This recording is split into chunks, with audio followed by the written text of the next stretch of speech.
All right, we still have some participants starting to join us now. I will mute them all at the beginning of the meeting. So I just want to go over some of the housekeeping things with all of the participants. We're going to mute everyone and ask you to use the chat bar to do any kind of questions. So what we'll do is we'll have Congressman Rouzer come on, and he'll take about 10 to 15 minutes, tell us what's going on with the CARES Act and anything else that you want us to talk about. And then we'll bring Allison in from the U.S. Chamber of Commerce, and she can go over some of the interesting things in the bill as they pertain to our business community as she sees some of the things going to happen. And then we'll do our question and answers at the end. So that's kind of our format today. I am very happy that each and every one of you have taken the time to be on our conference call today, and we hope that you get information out of it that you've been seeking. The Chamber has a Facebook page for all the shops that are in our area that are still doing business, and we encourage you to go to the Go Local page and post anything you want to on that. We've got a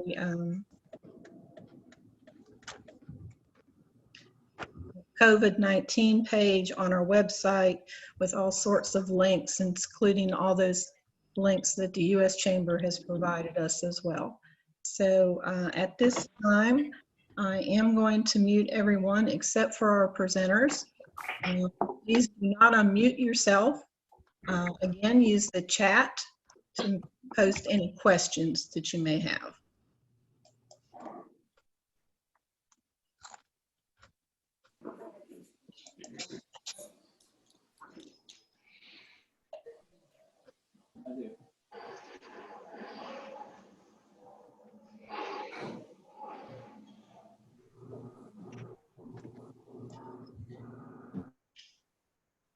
All right, let's see. And Allison, where are you at? Okay, so Congressman Rouzer, we're going to put you up first. Put you right on first. And Congressman Rouzer currently serves the United States Congress representing North Carolina's 7th Congressional District. And he's doing a fantastic job up there for us. So I'm just going to forego the big, long introduction and let us hear from you. Sounds good. Well, thank you so much, Karen. And I want to thank everybody for joining us this afternoon. It's a pleasure to do this. And I want to thank our guests from the U.S. Chamber, Allison, as well, for joining us. You know, the first thought I had is, where do you start? There's just so much to lay out. But let me start with this. A number of you get my newsletter. Probably a number of you do not. But everything that I'm going to go over this afternoon is encompassed in the newsletters that we send out. And in fact, those newsletters are going to have far more information than I can provide you in 10 or 15 minutes. If you want to sign up for that newsletter, go to rouzer.house.gov and scroll to the very bottom of that homepage, and you can sign up for the newsletter there. This has probably been one of the most difficult and remarkable times in our history, no question about that. But we're going to get through it, and we're going to be a stronger country because of it. Congress so far has passed 3 different bills. A lot of people are familiar with the term Phase 3 as it relates to the CARES Act, but Congress passed 2 other bills previous to that, Phase 1 and Phase 2. The Phase 1 bill was the Coronavirus Preparedness and Response Supplemental.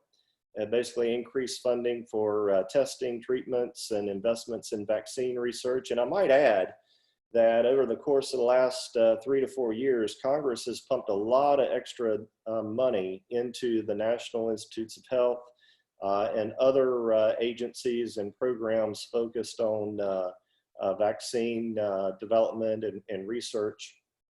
And then most importantly, we created a pandemic infectious disease research program several years ago. And it's a good thing that we did. Certainly, there's no question, nobody understood or knew just how contagious and how deadly this virus was until it was upon us. But certainly, if we hadn't made the investments that we had made, we wouldn't be as far along in developing vaccines and other treatments that will be forthcoming later this year and into next year. This is not like when you walk in a room and you turn on the light switch and the lights suddenly come on. This takes a lot of preparation and time and work to get up to speed. So as far as it relates to the CARES Act, which was phase 3, commonly referred to as phase 3, you had a lot of items included in this bill. A little more than 2.2 trillion in direct spending, and also leveraging up to 4 trillion or a little there more in relief and leverage spending by the Federal Reserve. So really a total of 6.2 trillion or so in terms of the total effort of the federal government to address this pandemic. In the CARES Act, you have some things I'm going to highlight real quickly, and then I'll focus in on some of the small business provisions because I know you're interested in that. But let me start out with the individual tax rebates. This is the $1,200 per individual, $2,400 per couple, and then $500 for children. That's available, will soon be available to those with incomes at or below $75,000 for individuals, $112,500 for head of household, and $150,000 annually made by those filing jointly. So this is a direct payment straight from the federal government, straight to your bank account. If you have filed your taxes and received your refund by direct deposit, that is exactly how you will, or pay your taxes that way. That's exactly how you will receive your tax rebate. And those should be going out, I believe, next week or the following week. In addition to that, you have the unemployment program, which was enhanced. Every state has their own unemployment insurance program. All the states are different. Some states have 40-year-old technology. Other states are much more up to date. But from the federal government perspective, the federal government's adding $600 per week in unemployment benefits for the next 4 months for those who are applying for unemployment. And that's in addition to whatever they are receiving at the state level. So for example, in North Carolina, if I recall correctly, I think the unemployment payment is about $350 a week. So this $600 would be added on top of that. The other provision that is of great interest to a lot of people are the provisions relating to business. And in that regard, you have the distressed industry provision is what I call it. It's a total of $500 billion in emergency relief to distressed businesses as well as state and municipalities. If you think about it, you got a lot of municipalities and you have a lot of states. All 50 states are suffering revenue loss as a result of this pandemic and the contraction in the economy as a result of the efforts, the mitigation efforts that are underway. And I want to stress too that you got of that 500 billion, you got 425 billion that's made available for loans, loan guarantees, and investments in support of facilities established by the Fed under their authority to provide liquidity. And again, this 425 billion basically is going to enable the Fed to leverage another 4 trillion. And that's something that has not really been well publicized in the media, but I think is substantial. So basically the way this thing is set up, it's set up to utilize all available resources available to the Fed for maximum liquidity. course, there's a lot of focus on airlines, other businesses that are directly related to our national security as well. But along with this, and in this component of the bill, is the authorization of what they call a Main Street lending program, which is not yet set up. But that's going to be geared towards businesses that are more than 500 employees, but they're not really, they're not major corporations. And there's a lot of businesses that fall into this category. So they're ineligible for what I'll talk about in a minute, the Paycheck Protection Program, which is 500 employees or less. They're right there in that mid-range where they're greater than 500 employees, but they're not a huge company. And that program should be set up here in the next week and a half or so. The chamber, Allison with the chamber may have some more information on that than even I do. And that's one thing I want to mention as well. The way all this came about, we had the pandemic on our doorstep. Congress had to act fast. The Senate took the lead in developing this legislation. And of course, in the Senate, you got to have 60 votes to move forward on anything. And in order to get to 60 votes, that means you got to have a bipartisan package. So Mitch McConnell, I think, had 48, 49 Republicans available to him during that process because 4 or 5 were in quarantine due to the virus.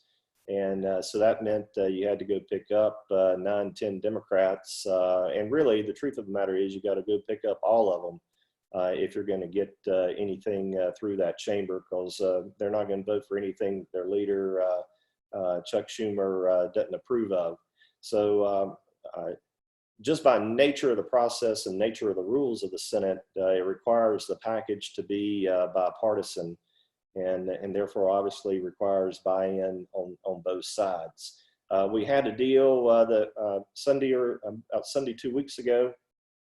That got blown up when Speaker Pelosi came into town and delayed an agreement for about 5 days, but we eventually got it passed. Well, when it passed the Senate, we passed it the next day in the House.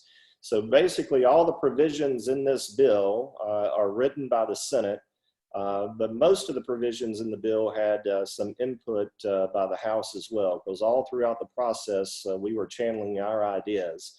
And one of the major ideas and major initiatives, I think, of both the senators and the members of the U.S. House that we wanted to really push and make sure we had reflected in the bill was the idea that we take care of our small business owners, that we encourage employers to keep their employees on the payroll so that we basically have a workforce in place once the economy comes back. And those two main principles basically were the driver behind the payroll protection program, which is available to any employer that's 500 employees or less. And the way it works essentially is an employer is eligible for that loan, which is equal to the monthly average of your payroll from the previous year multiplied by 2.5. So basically 2.5 times your average monthly payroll for the year 2019. That's the dollar amount that you're eligible for as a business, whatever that figure is. And if you go to the treasury.gov website, you will find a link to the guidance on this and a link to the application itself. And it's a pretty simple application. No collateral is required. You just have to attest that your business basically has been negatively affected by the virus. And quite honestly, I don't know any business except for a handful that have not been. And you fill out the application. And one difference here is most of the time when we have an SBA program of this sort, it goes through the SBA. Well, in this case, you don't need to worry about visiting the SBA or trying to get online with them. Just go to your local community banker or credit union. Now, some of these banks are 100% in, and more banks are signing up. Some, there's only one that I know that has decided not to take any more applications, and that's Wells Fargo. I know Bank of America announced the other day that they were going to expand their reach to not only their customers, but those that had not been able to find a bank yet that would be willing to service them. And I can tell you from my conversations with the North Carolina Bankers Association that the vast majority of community banks in North Carolina, if they're not already participating, they will soon be participating in this program. So we anticipate the demand to be exceptionally high. In fact, I think the $350 billion that was set aside for this program was probably going to, we're probably going to exceed that here in the next 2 or 3 weeks. And so I encourage you, if you haven't had a chance yet, to take a look at the application, fill it out, and get it to an institution that you have a relationship with. Or if you don't have a relationship with one, call around and find one that would be willing to help process your application. This is really going to be a big lifesaver for a lot of folks, because if you keep your employees on the payroll and through the end of June, this loan basically becomes a grant. It's forgivable. And so it's a direct infusion of cash. And again, the whole idea was to incentivize employers to keep their employees on the payroll. If you've already laid off employees, you can go back and hire them, and you will not be penalized for that. You, in essence, actually will be rewarded for that, because if you go back and hire them, even though you've already laid them off, go back and hire them. At the end of the period, if you can attest and show that you brought them all back on and they're on your payroll the end of June, then the loan is forgivable. So that's kind of in a nutshell how that part of the program operates. And I'll add this as well. I fully anticipate that Congress will probably go back in session in 2 or 3 weeks. We will probably have a huge demand for this program, which will necessitate additional funding for it. And I anticipate that will happen. I also anticipate that during the course of last week, this week, and the following weeks, we're going to find things that need to be adjusted and fixed, and technical corrections, I guess you might say. And so I anticipate that Congress will be putting together a 4th package here in the next, probably in the next month to 5 or 6 weeks. So we'll see how this goes. In the meantime, hopefully the number of coronavirus cases begins to decline substantially. Once we get on the other side of the bell curve, we can begin to get this economy back moving again, and that will be that's going to be the best remedy, the best cure for everybody, obviously. And so this program, basically, this bill, this $2.2 trillion bill, is designed as a bridge to help us to get from where we are now to that point when the economy can get cranking again. It's really a great, in spite of some of the consternation and fights that we had on this bill there at the last minute, really is a very good bipartisan compromise, done, quite frankly, in record time. Would have been done even quicker, but even as it stands, it was done in record time. And I anticipate that Congress will come together with the president and do whatever we need to do in terms of additional steps as we move forward.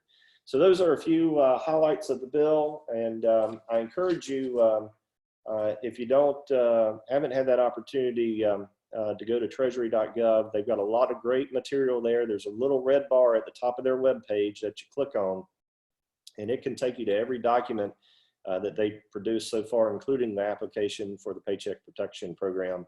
And then we provide a lot of information in our newsletters as well, with links to all this material too, including interesting tidbits that we think folks will find interesting as it relates to the outreach and all the efforts taking place to help battle this disease and win the war, so to speak. So with that, I will yield back and happy to help answer any questions that I can. Thank you, Karen. Thank you, Congressman. We really appreciated that update and all that you're doing to help our small businesses in our area. Next, we have Allison Dembeck, and she is the Executive Director in the Congressional and Public Affairs Division of the U.S. Chamber of Commerce. She's got a long history working in Washington, and we are delighted to have you here today with us, Allison. Allison. Thank you, Karen, and thank you, Congressman. I appreciate everybody taking the time and giving me the opportunity to speak. I hope you're all able to be home and healthy. I know it's a very anxious time for all of us.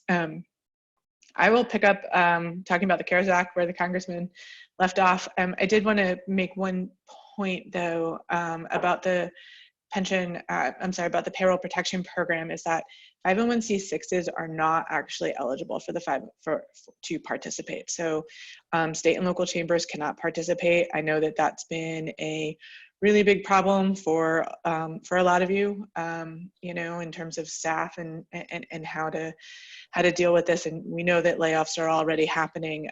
That said, we're working with SBA because the 501c6s, the chamber, state and local chambers, should be eligible for the next loan I'm going to talk about, which is the EIDL loans, the emergency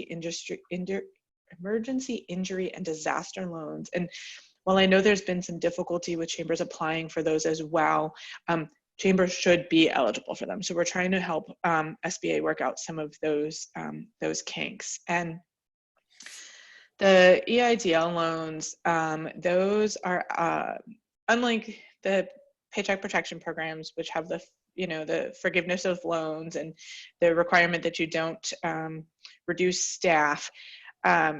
There isn't a full forgiveness in the EIDL loans, but the way they work is that they're for up to $2 million in working capital, and they're a 30-year term loan. If you're a nonprofit, they have a 2.75% interest rate, where if you're not, it's a 3.75% interest rate, and your payments on the loan can be deferred up to the year. Similar to the payroll protection program, you don't, for loans that are below, they've changed the guarantees, basically, the guarantees and collateral requirements. In this case, for EIDLs, if the loan is below $200,000, there's no personal guarantee needed. And if the loan is below $25,000, there's no collateral needed. And these loans are based solely on credit scores. Now, with these loans, while there isn't forgiveness the way there is with the payroll protection program, there is an up to $10,000 emergency grant that applicants can have within 3 days of applying. This money needs to be spent on paid leave or payroll or increased costs because of supply chain disruption or mortgage and lease payments, that sort of thing. However, it can't be used for the same things that you are using the payroll protection program money. So you can have both, you can participate in both. You can take one loan and be in the payroll protection program, but you can't use the money for the same thing. So there's no double dipping there. If you do have a loan that's both the EIDL loan and you're participating in the Paycheck Protection Program, that up to $10,000 grant that you get that first 3 days, that would then be forgiven under the payroll protection program. So all of that's kind of in the calculations. I know there's been a lot of confusion about whether or not you can participate in both, and you can. It's just there are some caveats to that. The other things is the congressman mentioned, there was the phase 2 bill that was also passed, and that's where a lot of the paid leave provisions are. And so I will just kind of quickly talk about those as well. I think that it's really important to remember that these paid leave provisions are not permanent paid leave provisions. These are specifically for dealing with COVID-19. They went into effect on April 1st. They're dealing with both paid sick leave and paid family medical leave, and it's only for employers that have fewer than 500 employees. So everything expires December 31st, and they're all it's all 100% tax refundable. Now, recognizing that there could be business liquidity issues in paying all the paid leave out first and then getting the refund, the phase 3 bill actually allowed employers to keep the money that they would have deposited for payroll taxes in anticipation of the refund. So to try to help with that. Self-employed individuals, sole proprietors, independent contractors, they are eligible for both the paid sick leave and the paid FMLA leave credits, as long as they would have been eligible to take that leave if they had been working for another employer. There are a couple of exclusions and exceptions, as there is with everything. Employers of employees who are healthcare providers or emergency responders may elect not to include their employees in this paid leave. It doesn't mean that they can't, it just means that they have that option. And in the case of employers with fewer than 50 employees, if giving the leave is going to jeopardize the viability of their business, then they may be exempt. And the Department of Labor has issued guidance on what that exemption looks like, and I have to say it's pretty specific. In terms of the way the leave works, right? If you're paying the sick leave or the FMLA leave, and it would result in expenses or financial obligations to the business that would cause it to cease operating at minimal capacity, DOL says that jeopardizes the business. If the absence of the employee or employees requesting the leave would result in a substantial risk to the financial health to the business, or a risk to its operational capacities because of that employee's skills or knowledge or responsibilities, that also is considered jeopardizing the business. And then finally, if there aren't sufficient workers who are able, willing, or qualified to perform the duties of the person who would be taking the leave, and those duties are necessary to operate at a minimum capacity, then that's also considered jeopardizing the viability of the business. And so the way the paid leave works is that the paid sick leave comes first.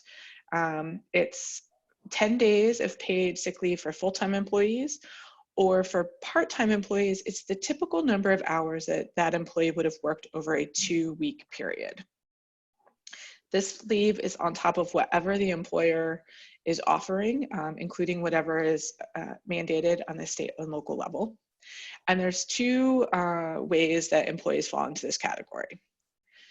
If the employee is taking the sick leave because of a government quarantine or isolation order, because a health care provider has said that they need to self-quarantine, or because they're experiencing symptoms and are seeking a medical diagnosis for COVID-19, those individuals get compensated at their regular rate, but not to exceed $511 per day or $5,110 in the aggregate. If they're taking the leave though to care for somebody else who is quarantined, to care for a child whose school or caregiver is not available because of the public health emergency, or because they're experiencing symptoms but not seeking a medical diagnosis, those folks only get compensated at 2/3 of their regular rate, and that's to not exceed $200 per day or $2,000 in the aggregate. And then finally, once those 10 days are done, that's when employees can look at the paid family medical leave. That said, the paid family medical leave, the FMLA leave, is very, very limited. It's 10 weeks of paid leave, but it only can go to employees who are staying home to care for a child who can't go to school or whose caregiver is unavailable. Those employees have to have worked for the employer for at least 30 days, and they have to have already used up 10 days of their paid or unpaid leave before they can access the FMLA leave. The one caveat on that being employed for 30 days requirement is if the worker was laid off after March 1st because of all of this, and then rehired, they would be eligible for the leave. So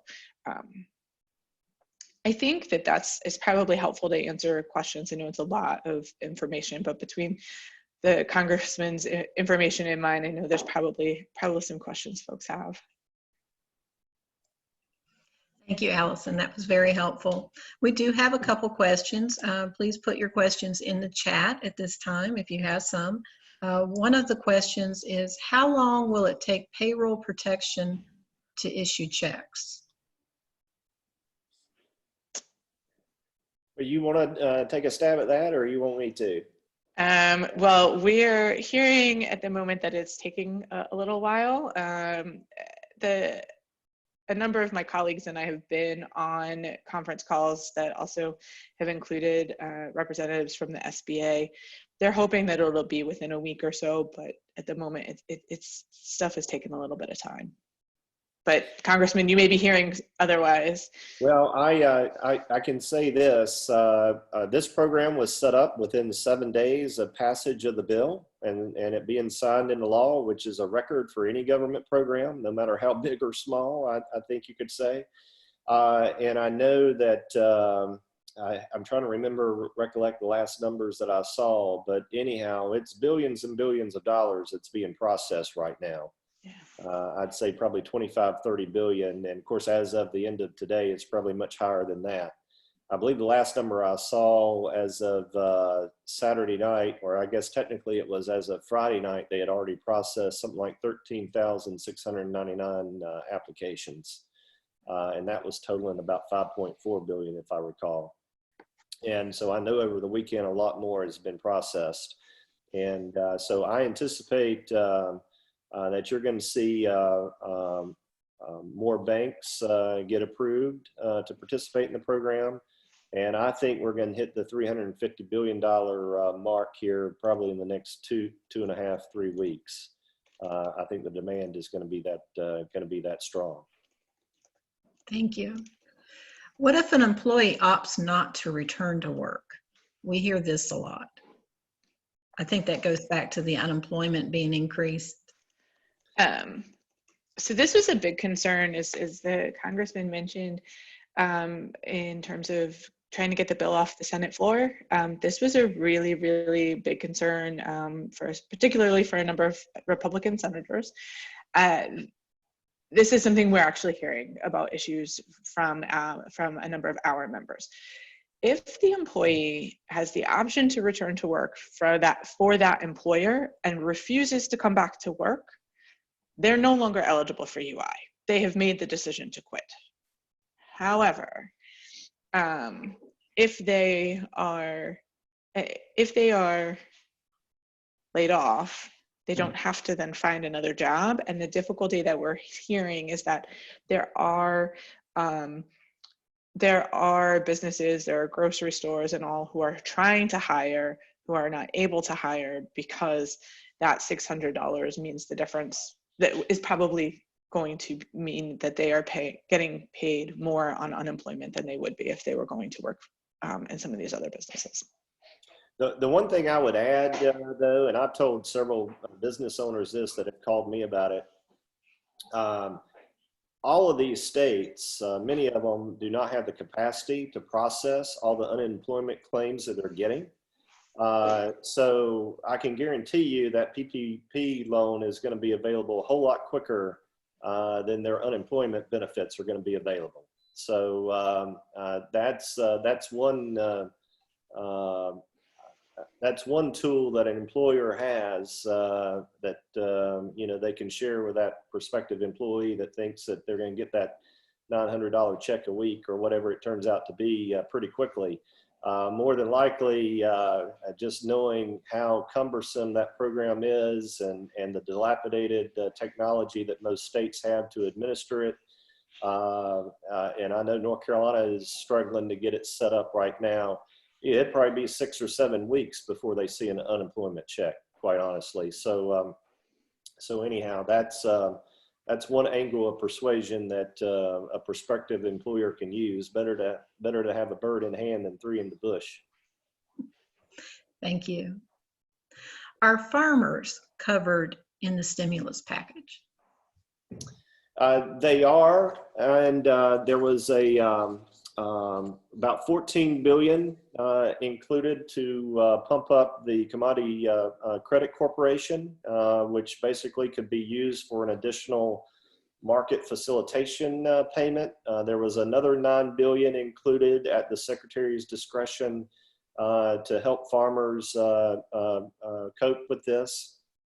And of course, a big issue that all of agriculture has, whether it's Corona or no Corona, is getting labor, getting the labor across the border through the H-2A program, which is the legal guest worker program that farmers use, which, by the way, requires them in essence to pay $18, $19, $20 per hour, basically, when you add it all up, to get the labor that they need to plant and harvest the crops.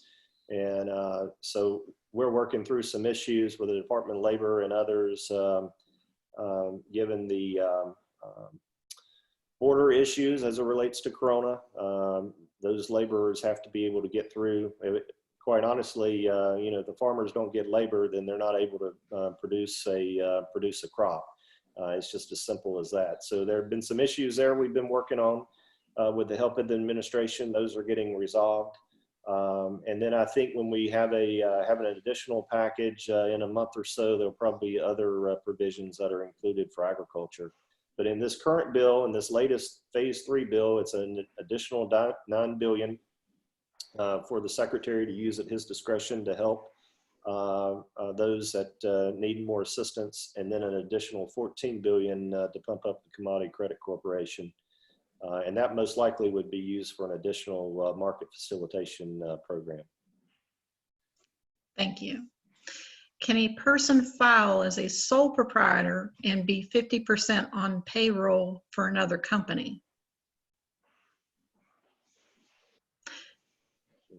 So they should be able to. I mean, you have to remember the whole purpose of the payroll protection program is to try to keep the business going, to keep people on health insurance, and to keep money in their pockets while we're going through this. Because the whole idea is that when all of this is over, we want to get the businesses up and running and people back to jobs. And I mean, obviously things are not going to go entirely back to the way they were before, but we want to get back to whatever the new normal is going to be as quickly as possible.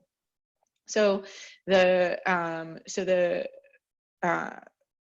payroll protection program, if you're filing as the sole proprietor, I mean, you're filing for your business, and in that case, you're looking at rent and all of that. The one caveat, though, is that 75% of the funds that you're using in the payroll protection program have to go towards salary.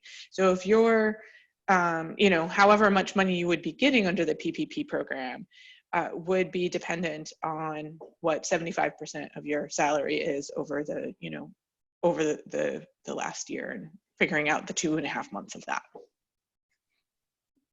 Thank you. We had one about the marine industry, and what are your thoughts on reopening marinas? Well, that's a local issue primarily, and you know, my personal opinion, which maybe is right, maybe is wrong, and of course it's a real balance as it relates to addressing the public health concern, and then also you know, how you handle who's open and who's not open as it relates to business.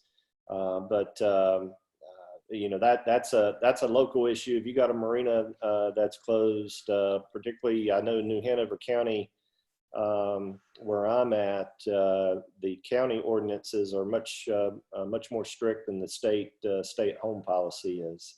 So there's additional businesses here in New Hanover County that have been forced to close that in Brunswick County and Pender County have not, including boat ramps and marinas, etc. So that's a local issue to talk to your local county commissioner about. Thank you. All right, let's see. Oh, we got a very long one here. All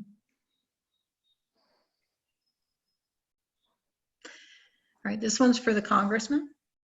What governmental organizations beyond local municipalities would you recommend a business reach out to if there seems to be a disconnect between local orders and what's deemed essential?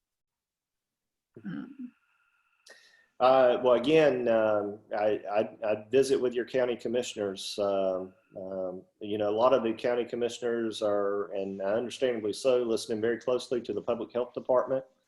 And many of them are making their decisions based on input from their local public health department. But again, in those areas in the state where the counties have decided to make their ordinances more strict than the statewide stay-at-home policy, that's all done at the local level by the your county commissioners. So if you have a grievance, petition them. Okay. Anyone else? Any other questions at this time?